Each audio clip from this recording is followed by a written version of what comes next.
Assalamualaikum, Shalom, selamat siang, Om Swastiastu, Namo Buddhaya, salam kebajikan.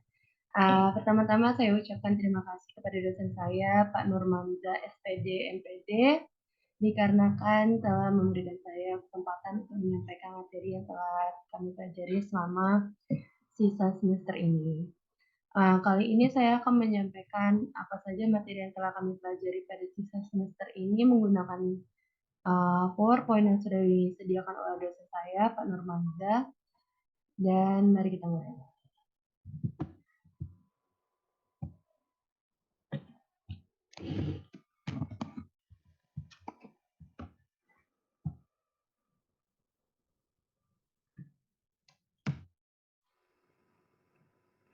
Pertama-tama ada hakikat penelitian. Penelitian adalah suatu usaha atau cara yang sistematis untuk menyelidiki masalah tertentu atau potensi dengan tujuan mencari jawaban dari masalah yang diteliti dengan metode ilmiah. Hal ini disampaikan oleh Sugiono pada 2020. Selanjutnya, penelitian adalah suatu proses penyelidikan yang ilmiah melalui pengumpulan pengolahan, analisis, dan penyimpulan data berdasarkan pendekatan, metode, dan teknik tertentu untuk menjawab suatu permasalahan.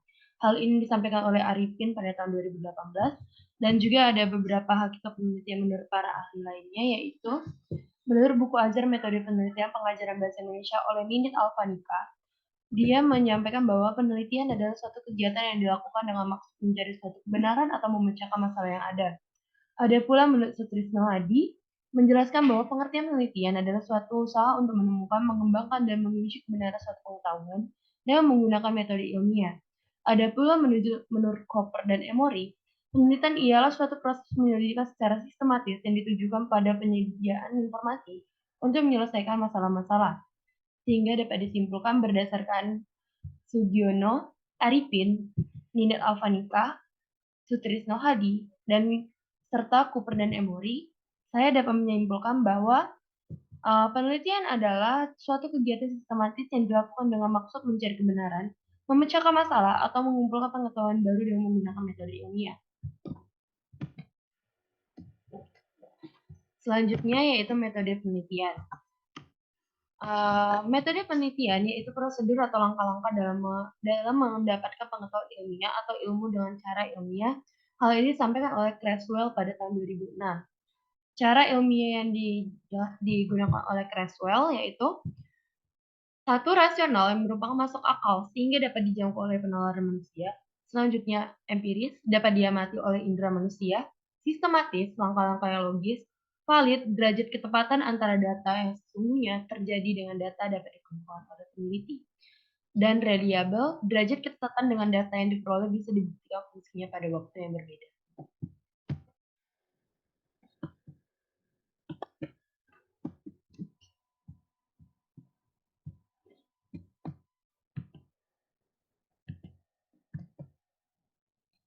Selanjutnya, penelitian yang baik. Penelitian yang baik haruslah bermanfaat bagi kebaikan, mengandung nilai kebaruan atau novelty, tema up to date atau tema terbaru yang sedang marak pada masa saat ini, misalnya yang dikaitkan dengan COVID-19, karena pembahasan mengenai COVID-19 sedang marak pada tahun ini. Selanjutnya, menggunakan prosedur penelitian ilmiah dan dapat dipertanggungjawabkan, data dalam bentuk deskripsi, tabel, diagram, dan gambar, orisinil dan tidak mengandung plagiasi, dan serta bisa dipublikasi dan diakses dalam bentuk jurnal, proceeding, buku, dan lainnya.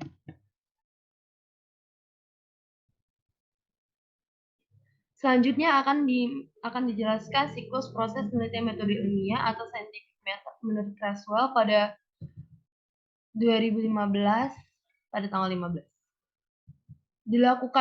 Pertama-tama dilakukannya identifikasi permasalahan penelitian, yaitu menetapkan permasalahan, menjustifikasinya, dan terakhir menyebutkan pentingnya untuk meneliti bagi audiens tertentu.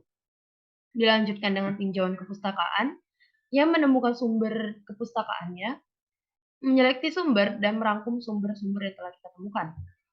Dilanjutkan dengan penetapan maksud penelitian, yaitu mengidentifikasi maksud pernyataan, mempersempit pernyataan maksud untuk pernyataan atau hipotesis, dan dilanjutkan dengan pengumpulan data, yaitu menyeleksi individu untuk diteliti, mendapatkan izin, serta mengumpulkan informasi.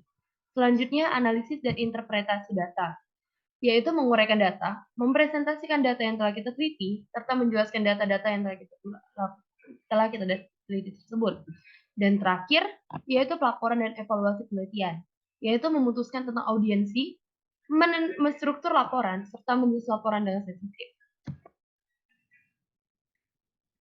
Selanjutnya ada 3 perkembangan metode penelitian, yaitu pertama, kuantitatif atau positivistik atau deduktif yang berupa menguji atau membuktikan suatu teori yang telah ada.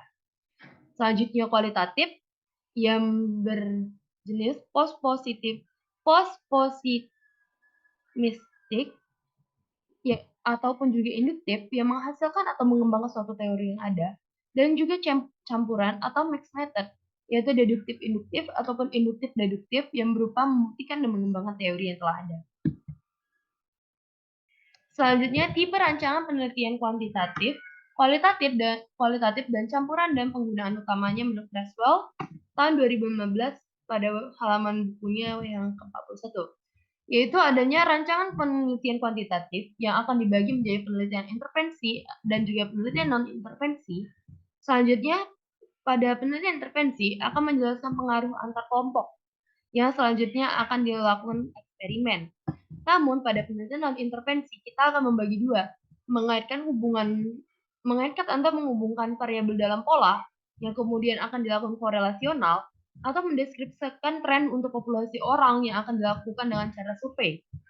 Terakhir, selanjutnya ada rancangan penelitian kualitatif yang dibagi menjadi tiga cabang, yaitu mengeksplorasi pengalaman yang sama dari individu untuk mengembangkan teori.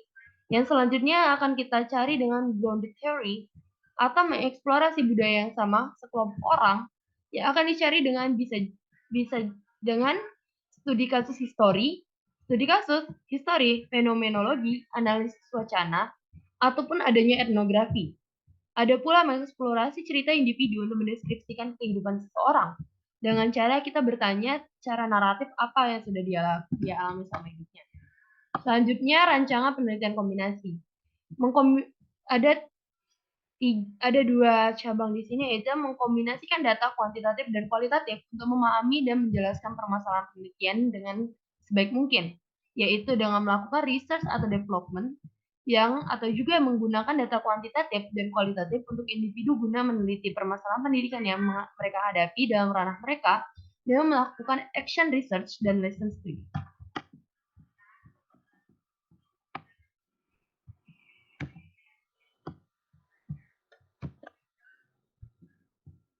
Selanjutnya adanya jenis penelitian kuantitatif.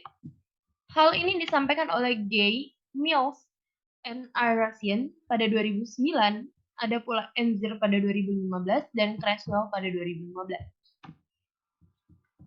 Eksperimen atau pemberian tindakan terdiri dari 7, yaitu uji beda satu sampel atau kuasi, di mana uji ini digunakan untuk menguji perbedaan antara dua variabel kuantitatif yang berasal dari sumber data yang sama. Penelitian ini memerlukan pengumpulan data dari 2 sampel yang berbasis dan dapat digunakan untuk menguji hipotesis tentang perbedaan rata-rata atau varians antara 2 sampel. Selanjutnya, uji beda 2 sampel berpasangan atau kuasi. Uji ini digunakan untuk menguji perbedaan antara 2 variabel kuantitatif yang berasal dari 2 sumber data berpasangan. Penelitian ini memerlukan pengumpulan data dari 2 sampel yang berpasangan dan dapat digunakan untuk menguji hipotesis tentang perbedaan rata-rata atau varians antara 2 sampel.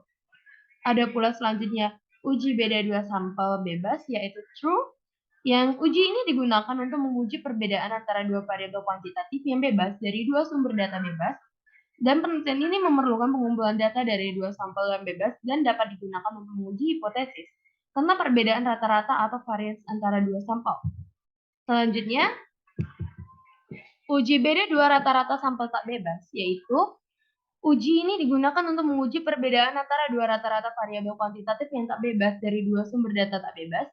Penelitian ini memerlukan pengumpulan data dari 2 sampel yang tak bebas dan dapat digunakan untuk menguji hipotesis tentang perbedaan rata-rata atau varians antara 2 sampel. Selanjutnya, uji beda 2 rata-rata sampel tak homogen, yaitu Uji ini digunakan untuk menguji perbedaan antara dua rata-rata variabel kuantitatif yang tak homogen atau tidak memiliki distribusi yang sama dari dua sampel yang tak bebas, dan penelitian ini memerlukan pengumpulan data dari dua sampel yang tak bebas dan dapat digunakan untuk menguji hipotesis tentang perbedaan rata-rata atau varians antara dua sampel. Selanjutnya, uji ANOVA yaitu true. Uji ANOVA atau analysis of variance digunakan untuk menguji perbedaan antara beberapa grup data yang berpasangan. Penelitian ini memerlukan pengumpulan data dari beberapa sampel yang berpasangan dan dapat digunakan untuk menguji hipotesis tentang perbedaan rata-rata atau varians antara beberapa grup. Ada pula analisis covariat atau ANCOVA, di mana uji ini digunakan untuk menguji hubungan antara beberapa variabel kuantitatif yang berpasangan. Penelitian ini memerlukan pengumpulan data dari beberapa sampel yang berpasangan dan dapat digunakan untuk menguji hipotesis tentang hubungan antara variabel-variabel yang diperiksa. Selanjutnya ada korelasi atau tidak memberikan tindakan atau bagian dari ex post facto. Hal ini adalah salah satu jenis penelitian kuantitatif lainnya yang kemudian akan menjadi regresi. Baiklah, korelasi terdiri dari dua, yaitu korelasi sederhana dan korelasi ganda, di mana korelasi sederhana adalah metode statistik yang digunakan untuk mengukur hubungan seberapa kuat antara dua variabel. Dalam korelasi sederhana, ada dua teknik pengukuran asosiasi yang umum digunakan, yaitu Pearson correlation dan Spearman correlation. Ada pula korelasi ganda, yaitu bentuk analisis yang digunakan untuk menganalisis hubungan antara tiga atau lebih variabel independen dan satu variabel dependen. Korelasi ganda membantu dalam memahami sejauh mana variabel independen secara bersama-sama nilai koefisien korelasi dalam korelasi ganda dapat berkisar dari -1 atau korelasi negatif sempurna, dengan 0 menunjukkan bahwa tidak ada hubungan antara variabel yang diuji. Selanjutnya ada 4 regresi yang akan saya jelaskan, yaitu analisis regresi atau anarek sederhana, anarek ganda 2 prediktor, anarek ganda 3 prediktor, serta anarek komponen utama. Anarek 2 prediktor merupakan teknik analisis yang digunakan untuk mengetahui hubungan antara dua prediktor, yaitu X1 dan X2, dengan kriterium. Persamaan regresi untuk dua prediktor adalah Y sama dengan A tambah B1 kali X1 ditambah B2 kali X2. Selanjutnya adanya anarek ganda, yaitu anarek ganda 2 prediktor yang dilakukan ketika jumlah variabel independen minimal 2.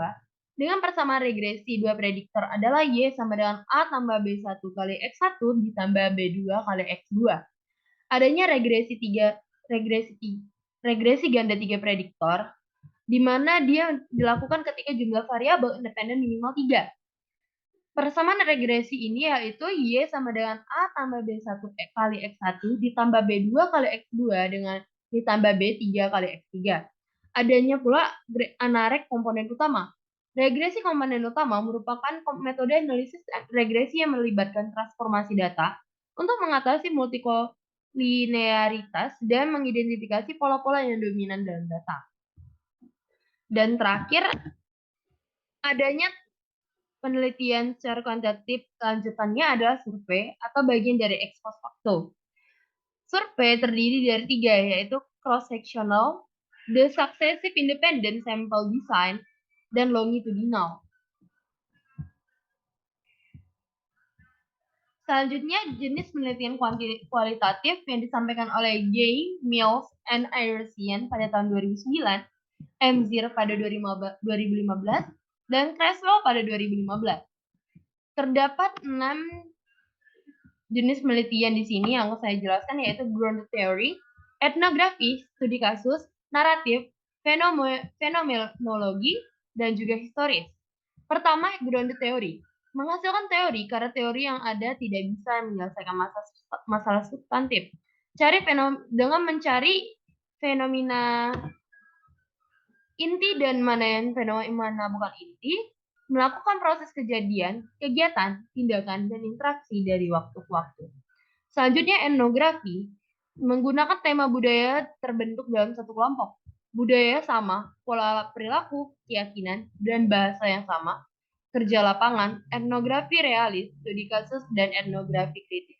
Etnografi hanya dapat kita lakukan bila suatu tema budaya tersebut akanlah sama dalam satu kelompok, yaitu dia mengalami budaya yang sama, pola perilaku yang sama, dan keyakinan bahasa yang sama, serta lapangan pekerjaan yang sama.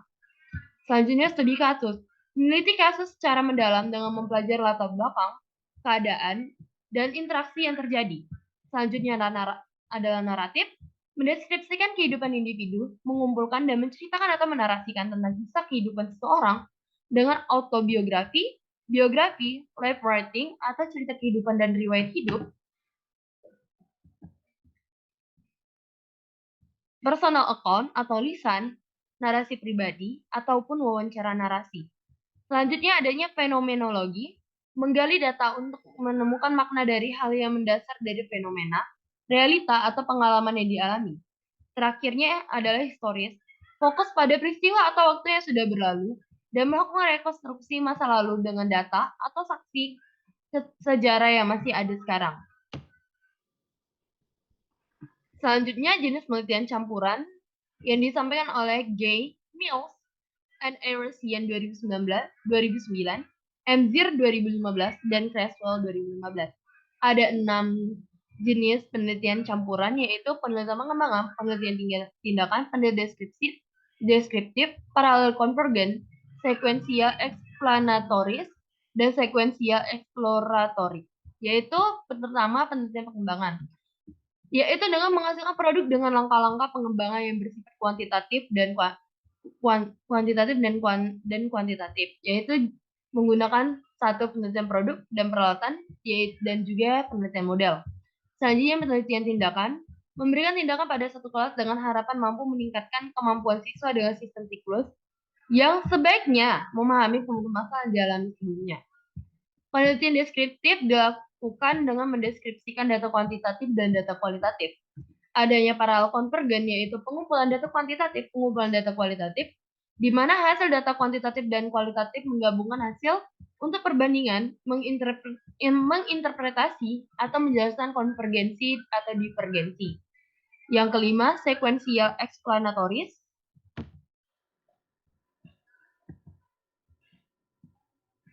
yaitu pengumpulan dan analisis data kuantitatif, hasil kuantitatif, menentukan hasil kuantitatif untuk dijelaskan, pengumpulan dan analisis data kualitatif, hasil kualitatif menginterpretasikan bagaimana data kualitatif menjelaskan hasil. Dan terakhir, sekuensial eksploratorik, yaitu pengumpulan dan analisis data kualitatif, hasil kualitatif menggunakan hasil untuk membentuk variabel instrumen dan intervensi. Pengumpulan dan analisis data kuantitatif berdasarkan variabel, instrumen, intervensi, hasil kuantitatif, menginterpretasi data kuantitatif memberikan hasil baru, instrumen, ataupun intervensi terbaru.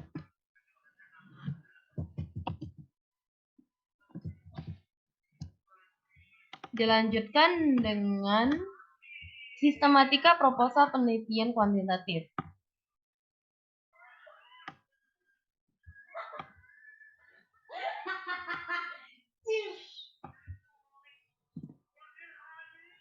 Yaitu sistematika proposal penelitian kuantitatif, yaitu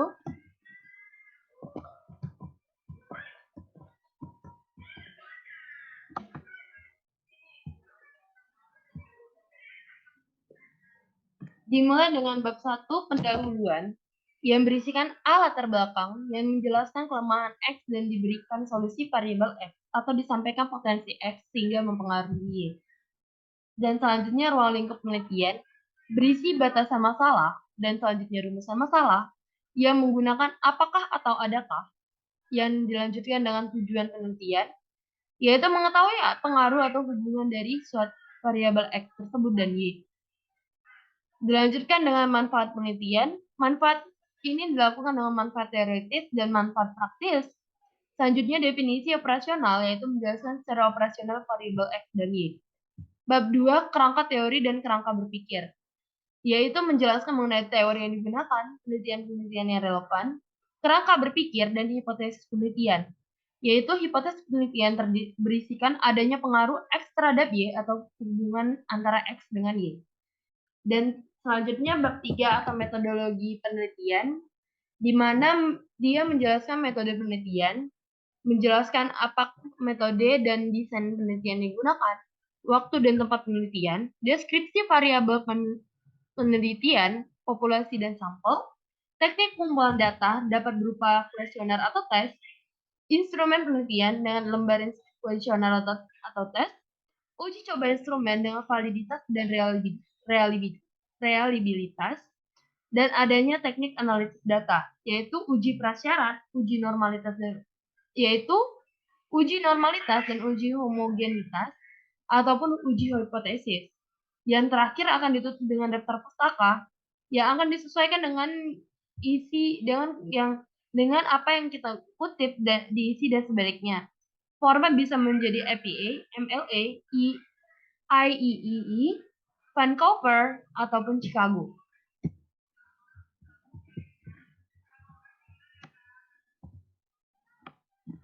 LTA atau skripsi atau tesis atau disertasi. Selanjutnya, maaf, saya akan melanjutkan bab.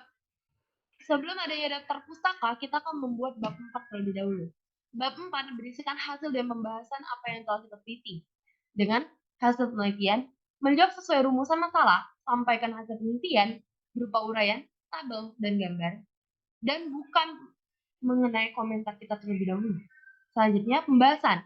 Membandingkan hasil penelitian dengan teori, dan penelitian ini dijelaskan secara relevan, disertai data penelitian sehingga diperoleh novelty atau pembaruan teori. Yang akan dilanjutkan dengan bab 5, yaitu penutup, yang berisikan kesimpulan dasaran. Kesimpulan, yaitu menjawab sesuai dengan jumlah rumusan masalah dan kesimpulan dari hasil penelitian dan pembahasan. Sedangkan saran, yaitu saran disesuaikan dengan manfaat praktis khususnya saran untuk penelitian selanjutnya. Barulah kita akan membuat daftar pustaka. Dan sistematika proposal penelitian kuantitatif ini biasanya digunakan untuk LTA atau skripsi, tesis, ataupun disertasi.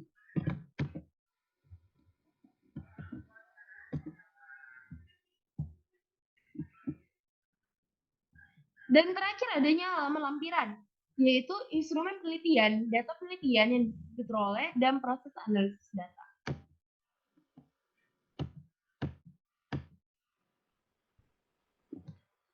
Oh ya, sebelum itu adanya abstrak. Abstrak ini berisikan imrat dan juga kata kunci dari penelitian kita, di mana abstrak ini hanya maksimal 250 kata. Namun saya akan menjelaskannya setelah saya menyampaikan sistematika proposal lainnya.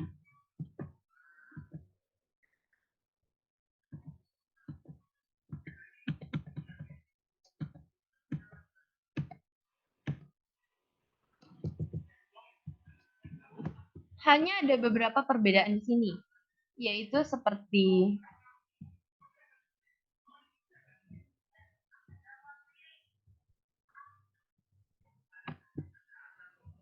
pada bab 1, latar belakang menjelaskan topik umum yang dikaji, menjelaskan pentingnya objek yang dikaji berdasarkan teori, penelitian yang relevan, dan kebijakan, menjelaskan asal flortasi masalah atau potensi, dan memetakan hasil penelitian relevan di jurnal. Yang dimana kita menggunakan rumusan masalah yang berawalkan bagaimanakah, sehingga kita akan menjelaskan. Selanjutnya, tujuan penelitiannya mendeskripsikan hasil dari yang telah kita temukan. Dan selanjutnya, pada bab 3 ada sedikit perbedaan, yaitu pada bagian teknik pengumpulan data.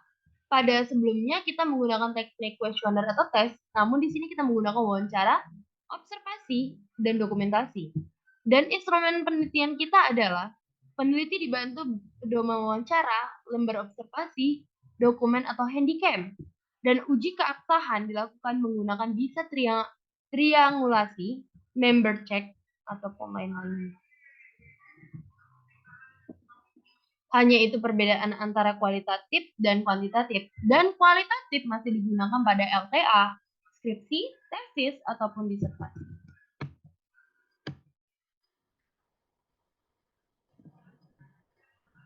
Baik, adanya penjelasan sistematika metodologi penelitian di bab 3. Metodologi pertama yaitu metode penelitian, berisi pendekatan metode atau desain penelitian yang dilanjutkan dengan penjelasan waktu dan tempat penelitian, yaitu tempatnya di mana, kapan kita melakukan penelitiannya, selanjutnya adanya data dan sumber data. Menjelaskan data dan sumber data untuk penelitian kualitatif, yaitu populasi dan sampel untuk penelitian kuantitatif. Kita mencari populasi yang akan kita jadi sumber data. Namun semuanya tidak akan menjadi sumber data sehingga sumber data yang kita gunakan tersebut adalah kita sebut dengan sampel karena jumlahnya sedikit. Selanjutnya adanya teknik pengumpulan data yaitu menjelaskan cara mengumpulkan data. Pada kuantitatif yaitu tes dan kuesioner, sedangkan pada kualitatif dapat dilakukan dengan wawancara, observasi, dan dokumentasi. Kita perlu pula menjelaskan instrumennya. Bila kualitatif instrumen utamanya adalah peneliti, maka kuantitatif instrumen utamanya adalah tes atau kuesioner yang telah kita isi. Selanjutnya teknik atau prosedur analisis data, yaitu menjelaskan langkah-langkah menganalisis data yang diperoleh dari pengumpulan data. Sesuaikan langkah-langkah sesuai dengan desain penelitian yang digunakan. Dan terakhir, uji keabsahan data, yaitu menjelaskan tingkat kepercayaan data yang diperoleh. Kuantitatif menggunakan validitas dan reliabilitas, dan kualitatif dengan kredibilitas, transferabilitas, dependabilitas, dan konfirmabilitas. Selanjutnya ada materi mengenai uji keabsahan data penelitian kualitatif menurut Creswell 2015. Pertama yaitu kredibilitas. Itu mengenai perpanjangan pengamatan, peningkatan ketukukan, triangulasi, diskusi dengan teman sejawat, analisis kasus negatif, dan member check. Ada pula transferabilitas, yaitu uraian yang rinci, jelas, sistematis, dan dapat dipercaya. Selanjutnya dependabilitas, yaitu konsultasi buku, surat izin penelitian, analisis data pada lampiran, dan membuat kesimpulan pada bab 5. Ataupun konfirmabilitas, yaitu dengan cara mendokumentasikan seluruh data dan hasil kegiatan analisis data penelitian. Baik, selanjutnya sistematika proposal penelitian kuantitatif, yaitu sudah saya jelaskan, yaitu bab 1 berisikan pendahuluan, di mana pendahuluan itu pertama kalinya berisikan latar belakang, yaitu tentang kebijakan, penelitian relevan, seberapa penting penelitian ini, hubungan antara variabel X dan Y, selanjutnya ruang lingkup penelitian, ada pula rumusan masalah penelitian, tujuan penelitian, adanya manfaat penelitian, manfaat teoritis, dan manfaat praktis, dan definisi operasional. Sepertinya ada yang bisa kita langsung lompati, yaitu kepada bab 3 atau bab 3 yaitu metodologi penelitian. Metode penelitian dilakukan dengan pendekatan, metode desain, ataupun gambar desain. Dapat pula uji keabsahan kita lakukan dengan validitas dan reliabilitas. Dan terakhir, hipotesis penelitian. Hipotesis penelitian ini dilakukan secara deskriptif atau statistik. Dan juga teknik analisis data dengan uji normalitas, homogenitas, dua varian, ataupun uji T atau uji hipotesa.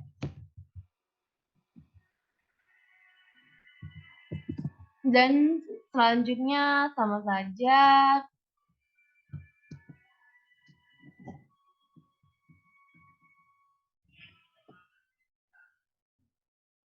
baik. Pada sistematika proposal penelitian pengembangan, saya akan langsung lompat pada bab 3 mengenai metodologi penelitian. Pada bagian C, yaitu prosedur penelitian pengembangan. Baiklah, saya akan menjelaskan prosedur penelitian pengembangan. Prosedur penelitian pengembangan memiliki 3 tahap, yaitu tahap 1, studi pendahuluan, tahap 2, pengembangan model, tahap 3, tahap evaluasi atau pengujian model. Jadi mereka harus menyelesaikan tahap itu satu persatu baru mereka bisa melakukan sampai ke teknik pengumpulan data dan lain-lain.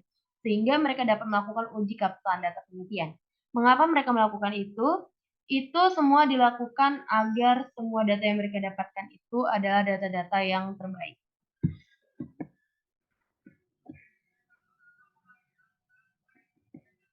Baik, untuk yang bagian ini sepertinya bisa kita lewati.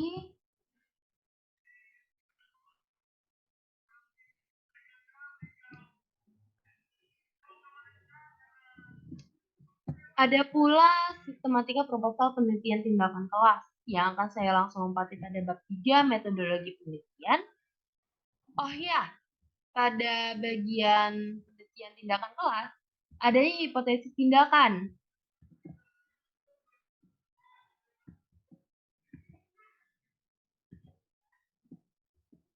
Dan pada bagian bab 2 atau landasan teori pada bagian penelitian pengembangan, dia menggunakan rancangan model, yaitu mengenai model apa sih yang akan dia gunakan untuk melakukan penelitian ini. Sedangkan pada kuantitatif, dia akan penjelasan mengenai hipotesis penelitian, yaitu penjelasan awal mengenai penelitian yang akan dia lakukan, yaitu seperti pendapat pribadi sang penulis atau penyusun laporan penelitian ini.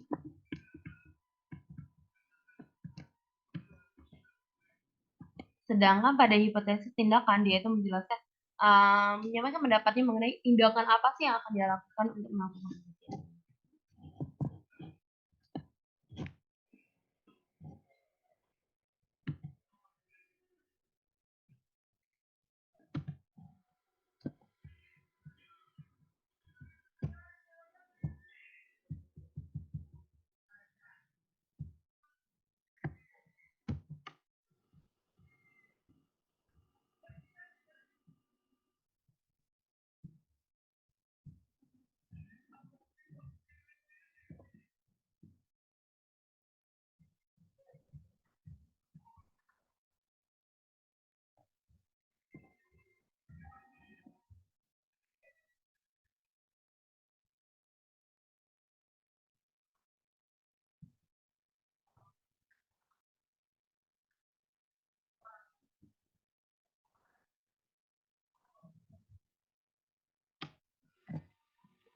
Selanjutnya, hasil penelitian.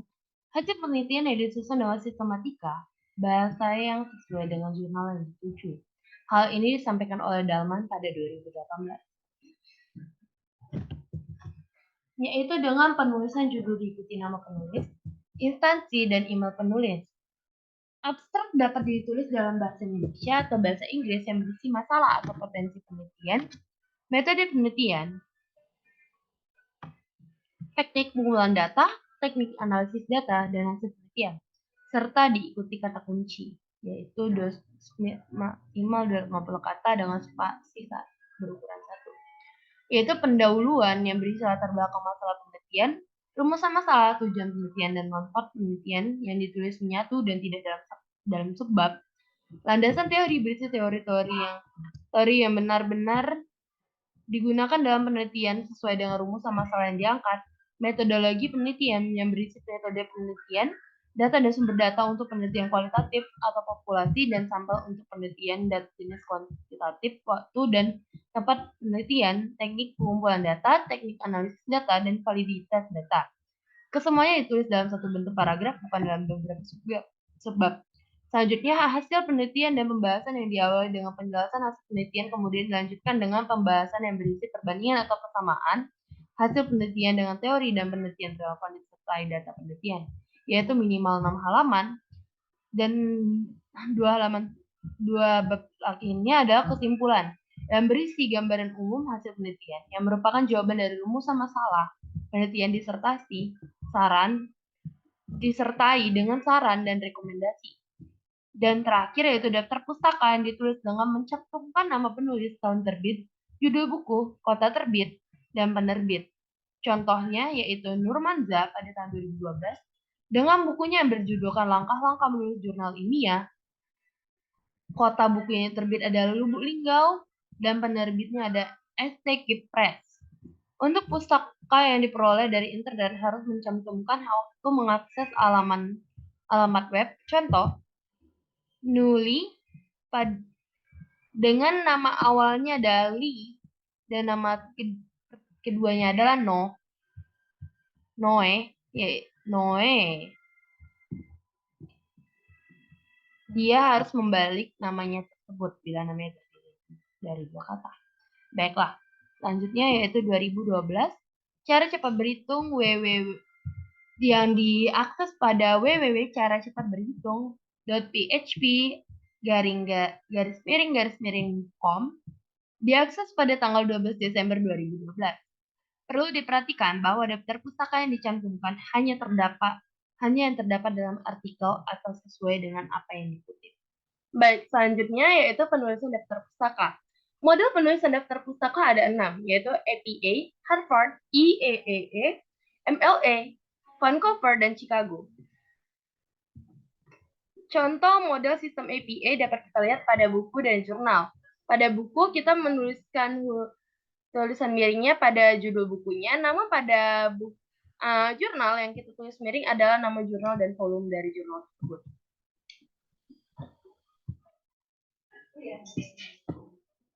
Selanjutnya, teknik penulisan ilmiah. Pengertian dari teknik penulisan karya ilmiah adalah teknik menulis karya ilmiah adalah mengikuti kaidah ilmiah dan menggunakan bahasa tulis yang benar dan baku. Jenis kaidah ilmiah ada 3, yaitu kutipan, format tulisan, dan penulisan daftar pustaka.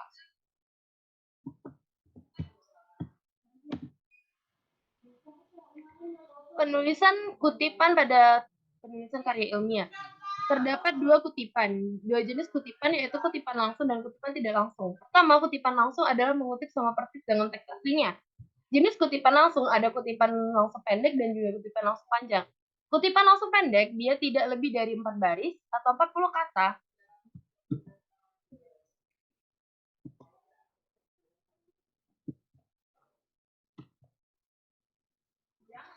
Kutipan diintegrasikan dengan teks atau disajikan menyatu dengan teks.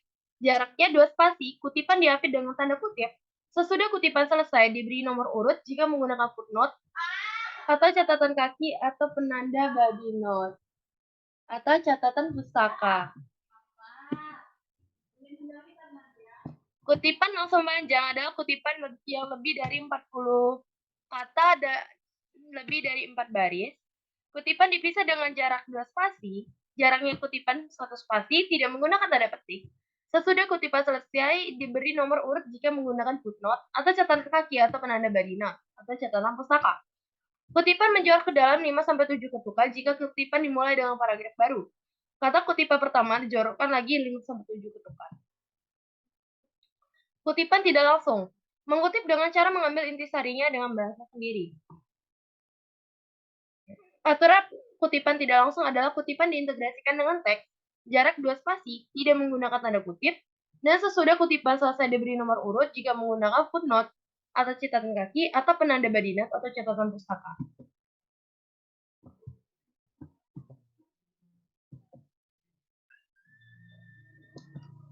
Penulisan catatan pustaka atau body note.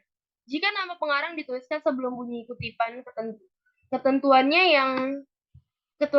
yaitu buatlah kalimat sesuai dengan keperluan, kemudian tulis nama akhir pengarang lalu tahun terbit, .2, dan nomor halaman di halaman tanda kurung, baru kutipan dia tampilkan baik dengan kalimat langsung maupun tidak langsung. 2. Jika nama pengarang dicantumkan setelah bunyi kutipan, ketentuannya yaitu buatlah dahulu pengantar kalimat yang sesuai dengan keperluan, tampilkan kutipan, kemudian sebutkan nama akhir pengarang, tanda koma, tahun terbit, .2, dan nomor halaman di dalam kurung, dan akhirnya diberi tanda titik. Ketentuan 1 dan 2 berlaku juga bagi kutipan yang berasal dari suatu sumber yang pengarangnya 2 orang. Jika diperlukan lebih dari 1 buku rujukan untuk kepentingan pertama tersebut dan buku-buku tersebut membicarakan hal yang sama, penampilannya yaitu nama akhir, tahun terbit, .2, halaman, penulis kedua, dan seterusnya. Jika nama pengarang lebih dari 2 orang yang disebutkan hanya pengarang pertama dengan memberikan et al. Atau DKK, berarti dan kawan-kawan di belakang nama tersebut.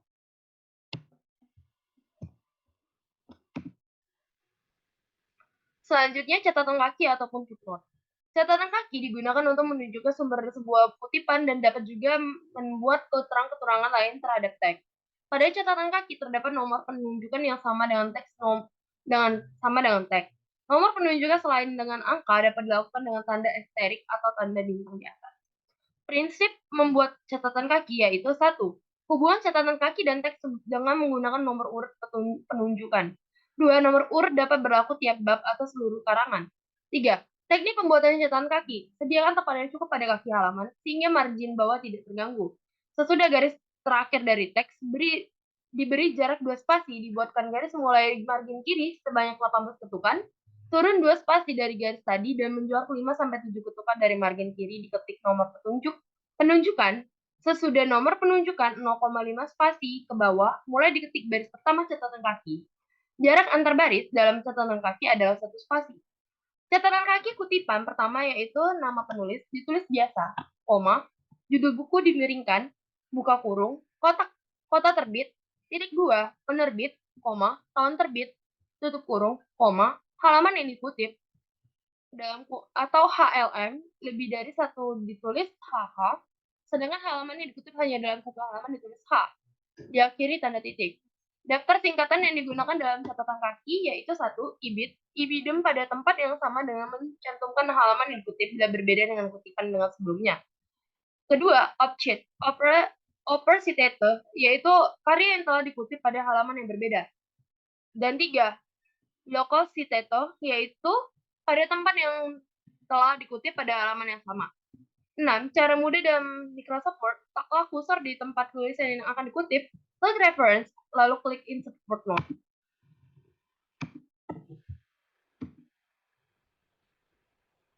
Selanjutnya, format tulisan ilmiah. 1. Kertas sebaiknya HPS berukuran A4 dengan ukuran 21 x 29,7 cm dengan ketebalan 70/80 gram. Kulit sampel digunakan kertas yang agak tebal. Selanjutnya, ukuran untuk tajuk 14 dan untuk huruf anak bab dan penjelasan lain gunakan ukuran 12. Ukuran kertas dengan pola ukuran, margin atas 4 cm, margin bawah 3 cm, margin kiri 4 cm, dan margin kanan 3 cm. Jenis tulisan secara umum menggunakan Times New Roman, spasi 2 untuk skripsi, tesis, dan disertasi. Untuk artikel ilmiah, jurnal, dengan spasi 1,5 atau 1. Penomoran bisa menggunakan penomor angka Arab atau gabungan angka dan huruf. Misalnya, bab gunakan angka Romawi 1, 2, 3, anak bab tingkat 1 sama dengan A, B, C, atau 1.1, 1.2, 1.3. Kemudian anak bab tingkat 2, 1, 2, 3, atau 2.1, 2.2, 2.3, dan seterusnya. Penulisan daftar pustaka. Baik, yang ini sudah saya jelaskan tadi.